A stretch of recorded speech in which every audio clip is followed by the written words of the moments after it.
Buja City Plaza, pourquoi un investissement avec un retour sur investissement de 24 ans? Kubera iki twagize imyaka myinshi canke mikenya bivanye ku byo tuza kuraba. Turaza gutangurira kuri ku ntangamarara ou introduction. Turaza kuraba n'igituma ico kiringo c'imyaka 24. Turavuga n'ivyerekeye ukuntu ikigega gitegekanijwe. Hanini nya rero niyo model economique niyo tuza guteba. Turabe n'ivyo hava bicumbagiza uno mugambi n'inyishu twabitegekanirije, hama n'ukuntu twategekanirije yuko umuntu bimworohera. Mu ntangamarara sindabivuga ko kanini kuko muri presentation yabaye nivyo bari bashitseko.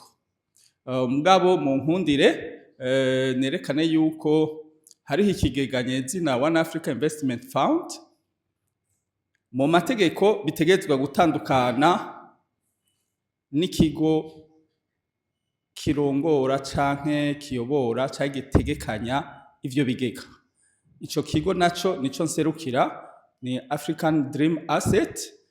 Nico kigo mu vya mbere vyabaye regire canke vyaronse uruhusha, vyaronse licence ya autorité de régulation mu Burundi. Gitegerezwa kwigenga kigakora imigambi myinshi itandukanye ari y'umu promoteur w'uno munsi canke n'abandi ba promoteur. Naho atari uwo mugambi w'uno munsi turahamagariye n'abandi kuza bafise imigambi kuza kwitura African Dream Asset.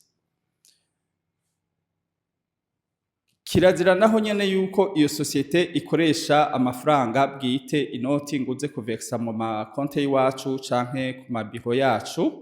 Mu buhinga bwa none n'ukuntu bitegekanijwe bayajana ku muregistre ariwe abandika muri uno mwanya akaba ari bankobu.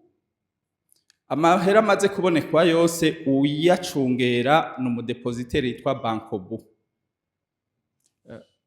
Ni banki imwe mu yahisemwo uno mugambi uravyumva, n'andi mabanki yo bari ngaha abonegweho kumva yuko hariho akazi tuza kudondagura gashasha gashikira amabanki kagashikira ama microfinance ko ari irindi shami rya secteur financier. Muri uwo mugambi One Africa Investment Fund yagize iregeranya uburyo bw'abantu bagomba gushiramwo imitahe, hakaca haza societe ubaka landmarks hajya twise societe du portefeuille. Ni societe yemeje kuzokurikirana uwo mugambi ikawushitsa, kandi harimwo n'abandi ba actionnaire eka n'aba actionnaire bakuru bishobora gushika bakajamwo canke bagatanga ingurane. Uno mugambi uri muri secteur canke mu bikorwa vya immobilier commercial. Tugenderaho twerekana yuko hajya hariho immobilier gato ko ndaharandire yari immobilier commercial et infrastructure multi-usage. Sico kimwe naho gira inyubako zo gukotesha. Oya, harimwo ibikorwa vyinshi bitegekanijwe biza guhimiriza abantu gushorera no gukorera muri ico kigo. Sinovuga ivy'ama parking gusa, eka hariho n'ibindi bitegekanijwe ari kugura ku rubuga e-commerce, hariho ivy'ama showroom, hariho ivy'ama representation y'ama marque, hariho ibintu vyinshi bitegekanijwe. Hamwe ubafise nk'umugambi w'uburaro canke kwakira abantu canke gufungurira abantu, nawe nyine ababona yuko afise ikibanza kimubereye.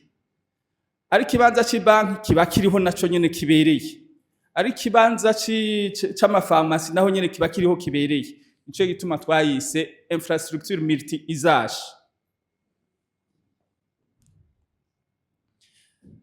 Ico kiringo rero c'imyaka 24 hariho gutandukanya umwanya wo kubaka, ari uwo mwanya utegekanijwe w'imyaka 3, hakabaho n'imyaka 24 y'ugukoreramwo. Bivuga yuko inyuma y'imyaka 27 uwashoye umutahe ategerezwa kuba yungutse bikwiye, yumva yuko yoja gusubiramwo bene uwo mutahe. Mugabo tuharandire gato, nukuvuga yuko iyo nyubakwa isubizwa leta. Babandi bagenda hamwe bashobora kuba baraguze ikibanza canke baratukose ikindi kibanza kugira babandane. Turaza kuhagarukaho gatonya nitwagera ukuntu guhanahana amahera y'inyungu bitegekanijwe. Mu kiringo ca mbere c'iyo myaka 3 tuzoshobora naho nyene gutanga uburusho nk'uko ubona twabugize, kuko kira ku mwaka turaharura ibikorwa tugezeko, tukavuga pourcentage tworeminera abashoboye gushiramwe iyo mitahe, akunguko dushobora gutegekanya.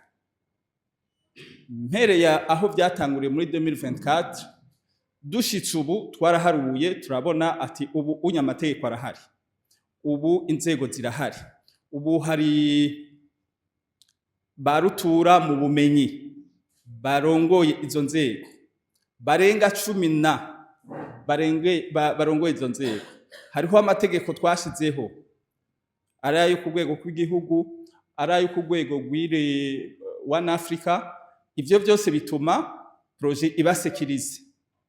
Turaharura tuti ibice 8 birakwiye ko bungukira uwari yatanguye uwo mugambi. Ivyo ni bikenya bishoboka igihe benshi baciye bitura uno mugambi. Igihe benshi bayituye uno mugambi bakaza ku bwinshi, ivyo bice 8 birarenga cyane. Ariko igihe bataje naho, nukuvuga ko umugambi batawushimye, nukuvuga wa wundi bya bice 8 ashobora kutabironka. Niho rero hariho ubuhinga bwa marché bourse. Abantu bahitamwo umugambi bumvise ukuntu utunganijwe n'ukuntu uri kurungukira bawutanguye. Iyo babaye benshi igiciro kiraduga, iyo babaye bake igiciro kikagabanuka. Twibaze yuko tuza kubiraba umugambi ukuntu utegekanijwe bizokwama biduga. Nico gituma byitwa ko twahereye hagufi ku bice 8, kuko projet ivuga yuko taux d'actualisation ari 12%. Ako kanyugu nzoza ndaharura, nzoza ndashiramwo yuko n'ifaranga ryataye 12. Umuntu mu nyungu nzomuha nzorenza izi 12. Bazodutunge rero ababaye bararonka 8 canke munsi, nukubera ari mu ntango. Imbere niho heza. Inyuma y'imyaka 15, kuko muri iyo myaka 15 tuba duharuye yuko umuntu azoronka ayo yashizemwo, kandi agiye arongera ko akanyungu ka 12 tutita akanyungu ari kugira ihera rimwe rigume ringana n'iry'umwaka uheze. Iyo si nyungu tuba dufashe yuko ari kumuha nk'utwiwe nyene. No kuvuga jewe no muhaye amahera 100 no munsi, ku mwaka uza nkaguha 112, simba ndakungukira, mba ndaguhaye nkayo wampaye ari uko ifaranga rishobora kuba ryataye agaciro. Urumva ubu n'umugambi utena compte de l'inflation de 12%. Mushaka kutubarira ati none inflation ko rimwe na rimwe ishobora kubirenga 12%. Hariho n'igihe iba yamaze kwistabiliza. 12% twaziharuye, uharuye inflation y'imyaka 30 iheze amoyenne kiramwaka. Urumva ugiye urongera ko mu myaka 10 inflation bibaye nk'ijana.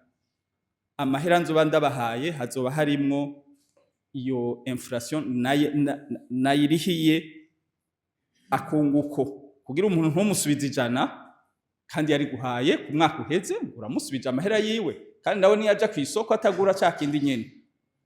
Hama inyuma y'imyaka 15 tuba twaharuye yuko habageze yuko wa wundi agira ati jewe ivyanje mwansubije, kandi na inflation ntayo naronse, mwarongeye ko amahera kugira agire couverture iyo inflation.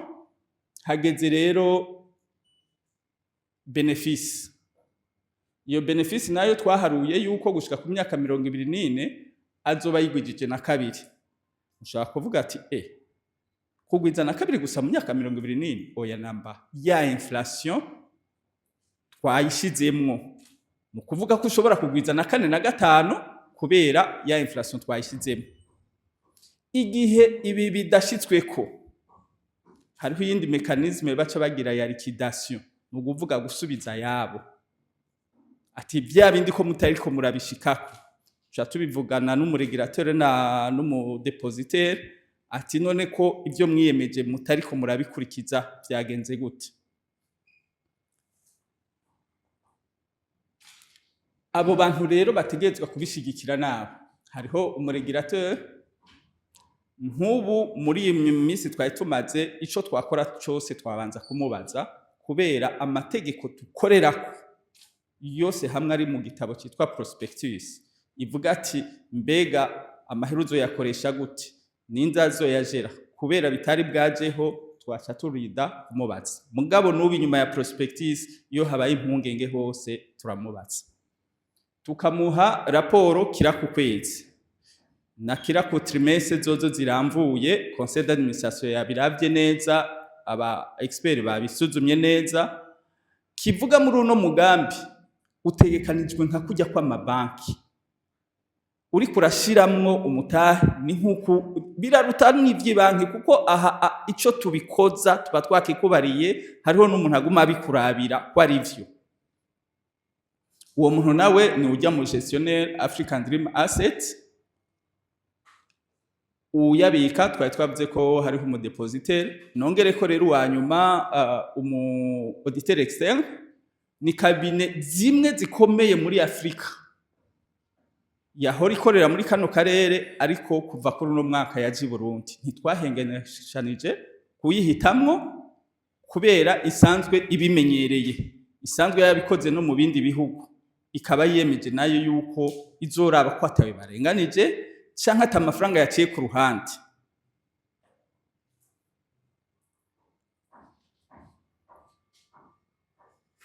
Model économique rero imeze gute kubera iki mwohitamwo umugambi uhitanye uretse iyindi migambi itandukanye? Nuko kijya kibanza uravye ukuntu gitegekanijwe,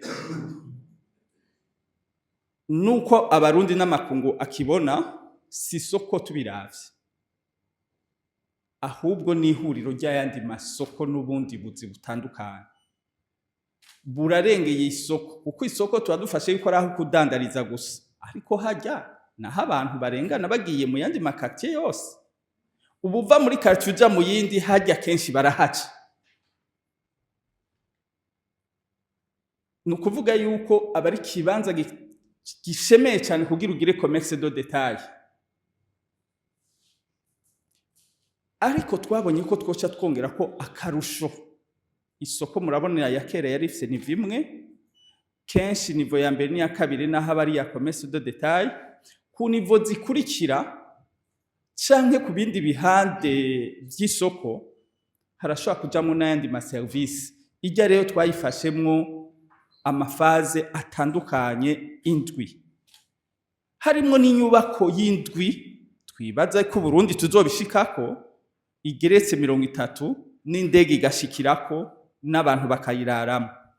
Bivuga yuko naho bavuga ngo ni soko, kinovuga ko ari aeroport ivanze na stade, kuko no gukinira bazoshobora gukiniramo ari ikibuga ca basket canke bivanye nuko ivyigwa vyerekana yuko ari pomodoro economy, kandi yerekana ko ishobora kuba vitrine no mu bindi bihugu.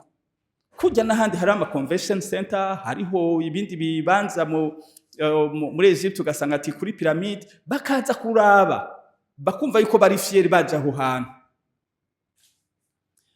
Ama espace de loisir canke integration ya e-commerce izotuma abantu batagwirirana ngo baje ku isoko ngo bahamara umwanya munini batariko barakora ibintu bibateza imbere. Urabona isoko risanzwe ari umuntu aguma yicaye akaguma arindiriye uwuza, ariko hajya siko bizoba bitegekanije. Ibidandazwa bwiye bizoba biri ku rubuga, ushobora no guhitamo kutajayo bakabikuzanira huri. Wa undi nawe ashobora kurangura ibidandazwa mu kindi gihugu kuko babona ivyo asanzwe ariko aradandaza biri ku rubuga. Azoba ari rencontre plus de l'information économique et financière kuruta le lieu physique. Azoba ari amatransaction menshi kandi azimbutse kuruta. Kuko uravye umwanya abantu barinda gusitana ngo bagiye kugura ikintu, nabo bari basanzwe bafite iyindi mirimo, iyo noyita accélérateur de l'économie kuruta ko ari isoko, kuko iranyarutsa ku bwinshi ibidandazwa n'ukuntu abantu bahana amaserivisi n'ibidandazwa. Sécurité y'ubutunzi bwanyu kuri ayo masoko nuko uzodandaza wese azoba yemeye gukoresha ubuhinga bwa none elektroniki. Ibizovamwo nta tike bavuga ngo yatakaye. Oya. Ngo canke ngo ari umuntu aja guhuriha ngo itike ngo wahavuye arengana mu gatondo canke ngo wo muri parking canke urengana cyakiri. Vyose zizoba ari elektroniki. Bizoba bifise amaserveur akingiwe ku buryo bushemeye. No mu mategeko twasinye muri contrat public privé iyo digitalisation irimwo. Nukuvuga live umudandaza zoronka yiwe, leta ironka yiwe, umunyamutahe aronka yiwe live. Ntazoca yakuramwo ubwazobona ibikorwa iyo biriko biraca. Azorindira baharure ku mwaka ariko azobabona inyungu ziwe aho ziriko ziraca. Rero novuga yuko atari kenshi umuntu ashobora kuba umugwiza atunga ahereye ku bihumbi 10 ko turaza kubishikako, atari ku bihumbi 100, ku bihumbi 10, akaba ari umugwiza atunga bafatanye umugambi na leta n'ibindi bihangange byo kwisi. Indice de référence rendement twestimye yuko si le long terme yari amabondi trésor ya 8%, mugabo bageze kuri 12%, arico gituma na taux de rentabilité twahavuye twishira kuri 12%. Ama cash flow kimire amahera azogenda araronka mugabo ari bakuyemwe inflation nijya 192%, amwe twavuga ati doubler la mise, nijya 192% sur l'investissement initial. Prime d'émission pour 2026 ni 8%, mugabo revalorisation izobiri continue. Tukaba twifuza kuba bambere tugiye kuri bourse. Aba twabikoze muri cadre ya public privé muri contrat PPP no muri ya prospectus kuza kubibasigurira umwe wese. Ariko tuzoshika vuba, twari twifuza yuko mu kiringo kitarenga umwaka bishobe kuba mu mezi 3 bizodushemera cyane kuba kote. Nukuvuga yuko tuba tugiye ku mugaragaro, ibiharuro byose biba bigiye ku mugaragaro, umwe wese akabona yuko vyagenze neza nuko vyagenze nabi. Muhava mubaza ati haje uri kote n'utari kote, difference iri henda bacire ku mayanga. Utari kote aritunganya akakoranya nabo babijejwe bari hafi, cyo twita conseil d'administration, bakagira aba auditeur, bagapublier amaeta rimwe mu mwaka. Mugaba bari kote amaeta yabo azaraboneka ku munsi. Abatari kote ibibagora bitonya canke ibibahaye inguvu ntibirinda kumenyekana. Mugabo kuri bourse ibikugora biramenyekana, n'ibiguha inguvu bikamenyekana. Ibiguha inguvu bibaye byinshi valeur yawe ikiduka. Ibigucumbagiza canke ivyo kugora bibaye byinshi valeur yawe iramanuka. Niho benshi batinya kuba kote kubera bagira ati ivyo ngorano nyarutsa kubitorera umuti abandi batabibonye. Ibimpaye inguvu navyo nkaryoherwa boshi batabibonye. Hava mugira ati none umurundi abarundi benshi bazohava bavyemera kuba kote ko badakunda yuko abantu bamenya naho nyene ko borohewe. Ya kuko twebwe nkubazo bari vya benshi. Ntaho hava tugirira ishari ahubwo tugira iti nanyarukazi. Bigenze neza nanyarukazi. Naho nyene bigenze nabi tukabona aho dutegezwa gukosora. Nukuvuga yuko dushoboye kushika kuri bourse mu bambere tuzoba duteje imbere n'igihugu cacu ko gushika ubu hari kote imitahe ya leta ishikwe na berbe no kwita bondi trésor, nta yindi societe iraba kote.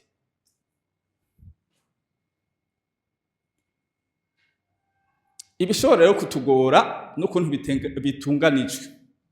Ibishobora kutugora ca mbere nuko wiyemeje kubaka yohava agira impungenge ntatwubakire, canke akavuga ngo ibiciro vyadutse, canke akavuga ngo tuzobikora gahoro gahoro. Twaciye duhitamwo mu bintu vya atténuation des risques kuyitransfera, kuyishira ku yundi, uwo wundi akavyiyemeza kandi bimugoye, tukazoba dufise aho dufata. Iyo rero ni contrat IPC à prix forfaitaire non révisable. Bimugoye arimenya ukuntu abikora, vyamugoye gose hariho garanti aba yaduhaye imbere ko duhitamwo uyundi. Mugabo ubaka landmarks ntizovuga ngo yahombye mu kubaka, nta birimwo. Iyo prix ibiri fixe bigitangura, canke ngo vyayigoye ngo vyatwaye umwanya muremure, kubera na dire iberi non révisable, naho bishobora gushika amategeko nuko aba ameze. Iyindi pilier nininya dutegereza gukorerako ni ya risque de change. Igihe dutevye kubaka, uko twabiteguye ibintu bikaduga kubera amahera mva makungu, canke tukayabura burundu, kuko hariho kuronka yazimvye no kuyabura burundu. Ugasanga bavuga ngo asanseri yaratevye kuza, ngo twarabuze idovize ngo transfer y'ikirabo. Twebwe rero turi muri solution, hari uko hari ibice bibiri muri ifo, hariho amarundi n'amadolari. Abantu bose b'abarundi yega n'abarundi barazana amadolari. Abazanya amadolari azodupermeta kugura ibintu vya nkenerwa cane tutikorera mu Burundi, ari nk'amasanseri canke ama escalier courant. Ndaharandire gato barakunda kubaza ati none sinofata ayo madolari nkayavunja nkashira mu marundi akaba ariho nca n'investisi ari menshi. Ivyo bice bibiri biratandukanye, uw'amadolari ndamwungukira ku madolari, uw'amarundi nkamwungukira ku marundi. Ab'amadolari nk'ubu ni baba benshi, bashobora kunguka menshi ay'ab'amarundi batungutse. Ni chambre zibiri ziri parallèle mu kigo kimwe, mugabo ntiziri mélange.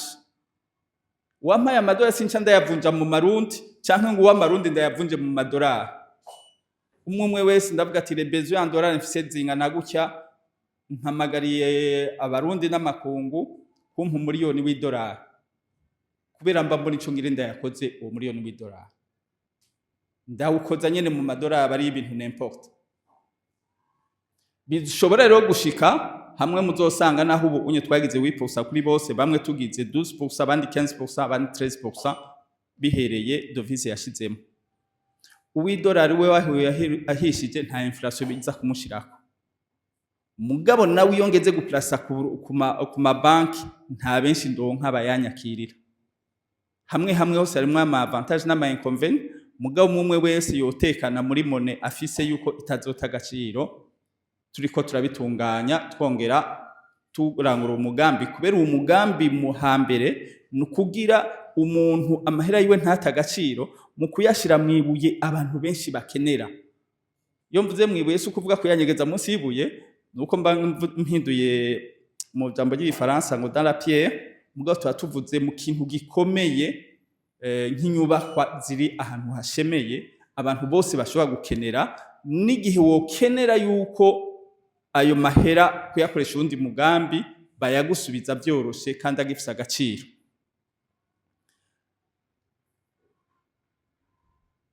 Ica inflation twari twakiciyeko, ariko bazodutahura n'abarokateri yuko twibagije ko muri contrat dushiramwo minimum 10% de croissance za loyer. Kuko haraho usanga umuntu apanze 300,000 akamara imyaka 20 apanze 300,000 ngo nuko yayibayemo. Iyi nye numva ni rusange, azotegezwa nawe nyene kunguka, n'uwashizemwo umutahi nawe nyene yunguke, kubera na bose bariko baradandaza. So uvuga ngo baramudugirije ko kubera iyo ari inflation tuba tubona yuko ari normal. Nawe nyene mu vyariko aradandaza acaraba nawe yuko ashiramwo inguvu kugira abone yuko azoboneka. Ikindi nuko atawo hava afata izo nyubakwa zose ngo hama aba ari we yishingira igiciro kuko ari munini nyakubara ati ndavamwo. Twafashe yuko ataworenza ibice 25 by'ahantu hariruwe ngo hatware wenyene, ngo ahave yishingira ibiciro, ahava arengera iki kigo cyose. Ariko ukigo ukuntu kingana kandi ukuntu hatandukanye n'ibi bice ntawe uzovyegera kubera ni multi isage.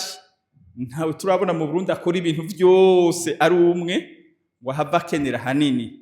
Mugo turahimiriza n'abantu bafise ubuhinga bukomakomeye, ari ama innovation, ari ibintu by'ama industry, kugira abarundi nabo boroherwe. Hariho n'ababaza ati none tuzoba abarokateri kubera tubaye abanyamitahe. Ni ibintu bibiri bitandukanye. Umunyamutahe nukugira yunguke, umurokateri nayo nukubera asanzwe ari umudandaza. Ariko umunyamutahe azoba afise amahirwe menshi yo kuba umurokateri. Mugabo n'umurokateri afise amahirwe menshi kubera ibindi bihande biravye ibikorwa ashobora gukoreraho bizanira inyungu benshi, bizanira inyungu igihugu, bizanira inyungu iyi ecosysteme yose. Naho atazoba ari umunyamutahe arashobora kujamo. Mugabo tuzoha priorite abanyamutahe.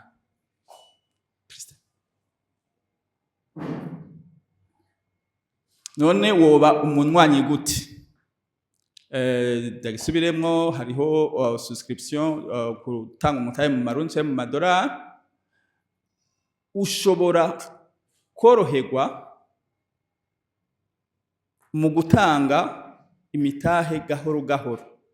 Ishobora kuba mito mito canke minininya. Iyo ugize OVP ukayijana mu banki bakaza barayigukorera, naho abari y'umuriyoni ntusubira kumva ko biremereye.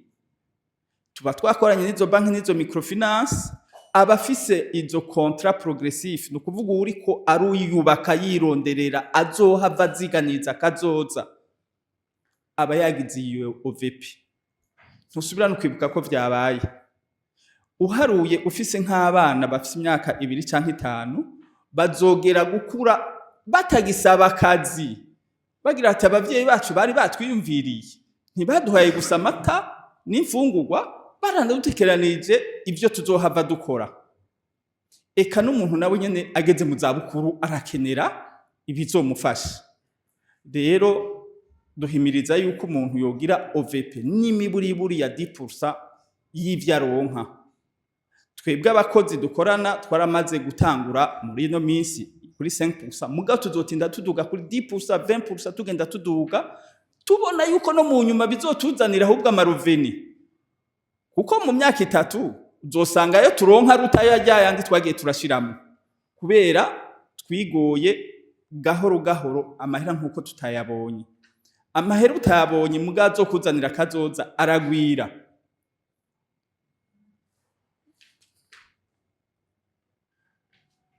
Nagomba rero kurangiza nshimiye abaje kutwitaba no munsi. Twongera dusaba imbabazi ko twabatumiye duteba, nukubera bemeye prospectus bayitwemereye iminsi 90. Uri yo minsi 90, 30 ubu yari itanguye kumera nk'iyegereza. Turiko turitegura ukuntu tuzoshika mu ntara zose.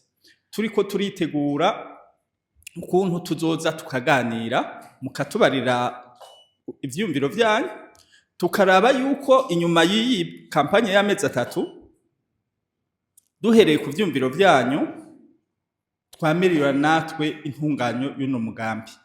Rero murahamagariwe kugira ico mubivuzeko. Duhimirije abantu bose abaje n'abataje n'abazotubona mu mbonera kure yuko boza bakabereka ukuntu basubscribe, ariko umunsi ku munsi canke muri ubwo buryo bwa OVP tugira amahoro.